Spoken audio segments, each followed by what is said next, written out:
Shabbat Shalom, everyone. I hope you'll forgive me for reading my sermon this morning rather than speaking it as I usually do. I have something important to say, and I want to make sure I say it carefully. I'm ready to share something with you that's been occupying a lot of my heart and soul over the last 3 weeks. It's something that affected me personally, as well as interfaith relations in Dallas and nationally. Why am I telling you this story?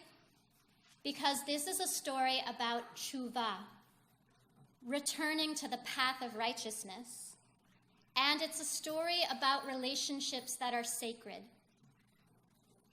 This past Wednesday, our synagogue hosted an iftar on behalf of American Jewish Committee. American Jewish Committee is a nonprofit that does a lot of advocacy for the Jewish community and Israel around the world.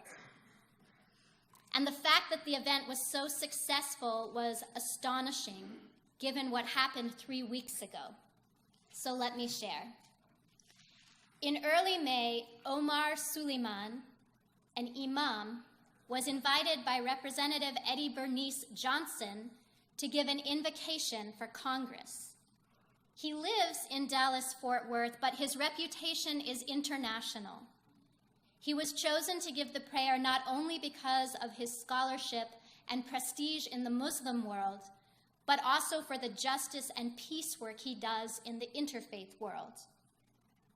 1 hour after his prayer, 122 articles were released onto the web about Imam Suleiman. Now, this leads me to believe that research must have been conducted on him before he led the prayer, and that the articles were a planned attack on his reputation. After the publication of these articles, he received death threats. His home has been attacked, and he and his family are now under the protection of their local police department. By the way, they have 2 small children, and his wife is due with their 3rd child any day.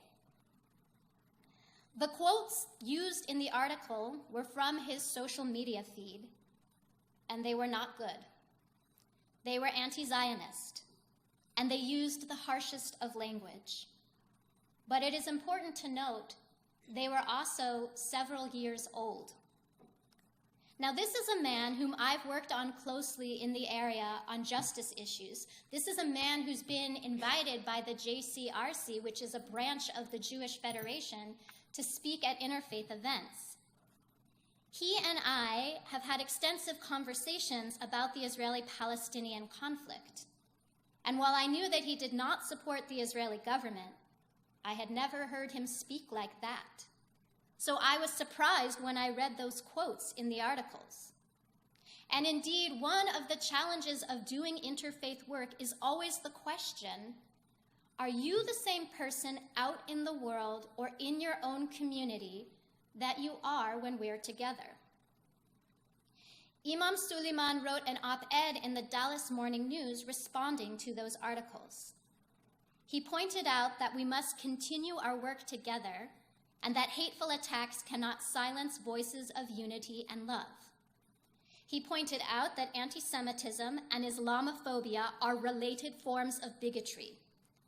He reminded us of how he and his community supported the Jewish community after the shootings in Pittsburgh. He admitted he regretted things he had said in the past and stated that he has grown spiritually from his interfaith work. He stated that he believes the articles were a smear campaign meant to silence a Muslim leader. Those of us who have worked with Imam Suleiman reached out to him, both to express our concern and support during what must be a very difficult time for him, and to ask if he would be willing to meet and discuss the comments that he made on his social media feed, to understand what he meant then and if those comments still mean the same thing to him now. And to his credit, he did agree to meet with us. Now, I'm sure you're shocked to learn that relationship is maintained not through social media posts, but rather by face-to-face conversations. We had the opportunity to listen to him and to ask questions. He shared with us which of his comments were taken from archived tweets that he had pulled down rather quickly after rethinking things, but the comments were found anyway. He shared how some of the comments were taken out of context, and he also apologized for other comments that he made, and shared with us that it's through the interfaith work he's been doing with us for the last few years that he has gained a different understanding of Zionism.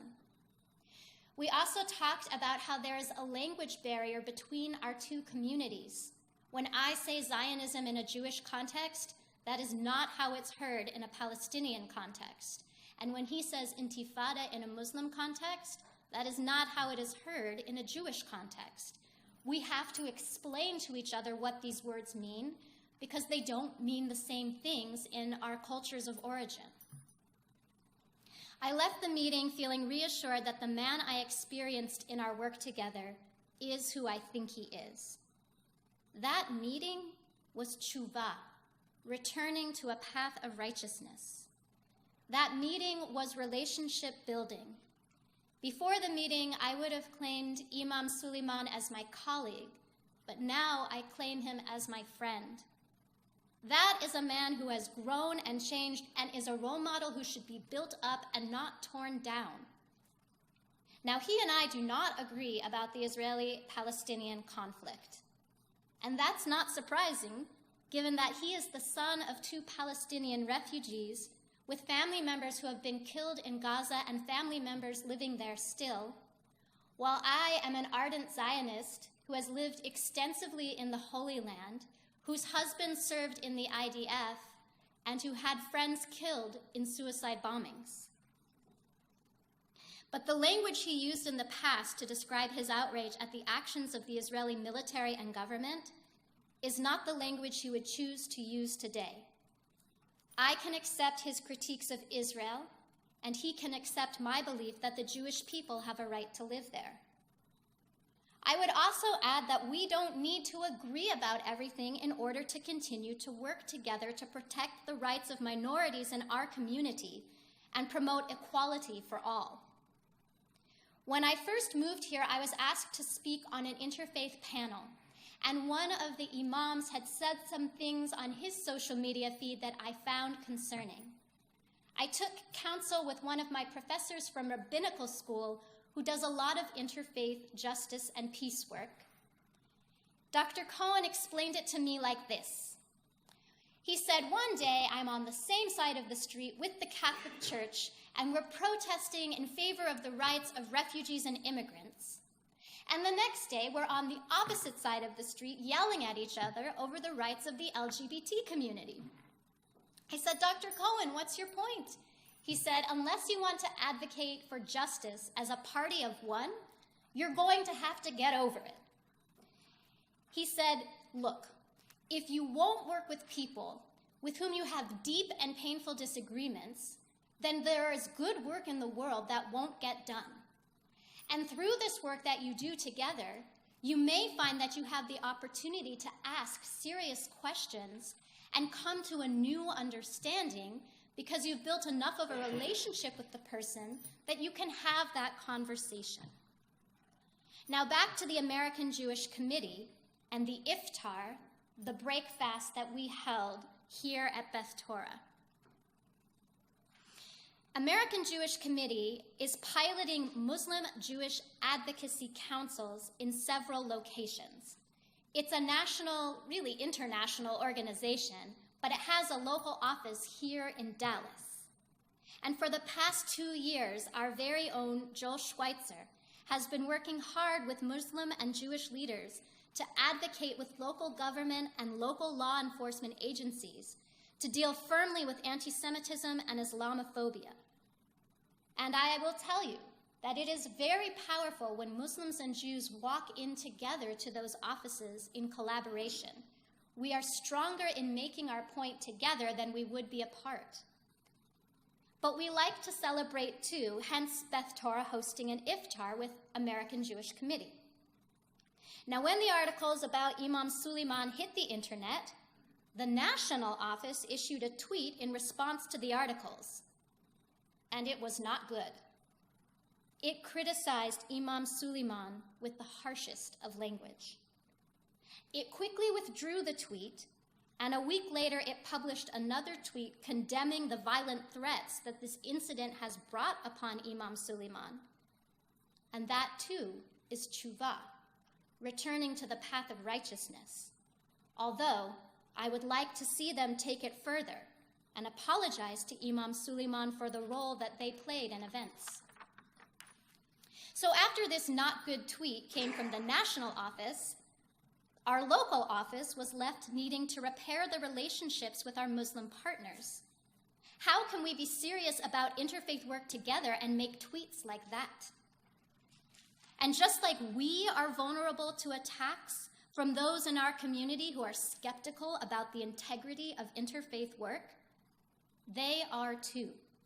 Our Muslim partners were taking a lot of heat from their constituents about working with American Jewish Committee. The national office is working on making amends. It has reached out to Imam Suleiman, and they sent a representative to Dallas for the iftar to meet with our local leadership before the feast. And that meeting was incredibly powerful because the dialogue was so honest, and it led to really important communication between the two members of different religions. For example, the question was asked, why is it considered anti-Semitism to speak out against the state of Israel? Can't a person criticize the Israeli government without being labeled anti-Zionist or anti-Semitic? And what an opportunity that was for the Jewish leaders to respond to a sincere question from one of our Muslim partners. Joel was able to explain that yes, there are legitimate critiques that can be made of a government, and that he has criteria for identifying when they've crossed over into anti-Semitism. For example, when the state of Israel is held to a standard that no other nation on earth is held to, that is anti-Semitic. And I was able to explain that for Jews, our religious identity and our identification with Israel are intertwined. We pray for Israel 3 times a day in the Amidah. We pray for Israel every time we say grace. Israel is mentioned in every one of our holy texts, and our language is Hebrew despite the fact that we've lived around the world for millennia. We have never forgotten our homeland and our desire to return. I was also able to clarify that the Jewish people's connection to Israel did not spring up in 1948 as a result of the threat of the Holocaust. I was able to share that Jews have been endangered for centuries. Before it was the Holocaust, it was the pogroms. Before it was the pogroms, it was the Spanish Inquisition. Before it was the Inquisition, it was the Crusades. Before it was the Crusades, it was the cruelty of the Roman Empire. And before that, it was the Babylonian exile. Our people have a long history with our land. Our Muslim partners listened and learned with real interest. And if we can't ask our friends the really hard questions and discuss our pain points, then who can we have those conversations with? And how will the world ever heal? And none of that conversation would have happened without all the members of the Muslim Jewish Advisory Council valuing their relationships with one another enough to give each other the benefit of the doubt and talk to each other, even though both sides were feeling very cautious. It's been an emotional 3 weeks for me. My friend's life was threatened. The career that he's built on interfaith justice work has been destroyed. Our relationship and ability to work together was tested and then strengthened. An organization that does wonderful advocacy work in the world on behalf of the Jewish people in Israel put a stain on their reputation and is now in the process of repairing itself. But overall, I'm hopeful because we didn't decide to have this conversation with each other over social media. And we didn't decide to pretend to smile at each other and pretend nothing had happened. And we didn't decide to ignore each other and not show up. Most of all, we felt that the relationships and the advocacy work that we do to fight Islamophobia and anti-Semitism together were too important not to work through this. This week's Parsha speaks of blessings and curses. It tells us to walk in God's ways and keep God's commandments if you want to find blessing in life. One of God's commandments is to seek peace, and that is what we did, Jews and Muslims together. I'm grateful for what we learned and what we're preserving and what we're pursuing in unity and love. Shabbat Shalom.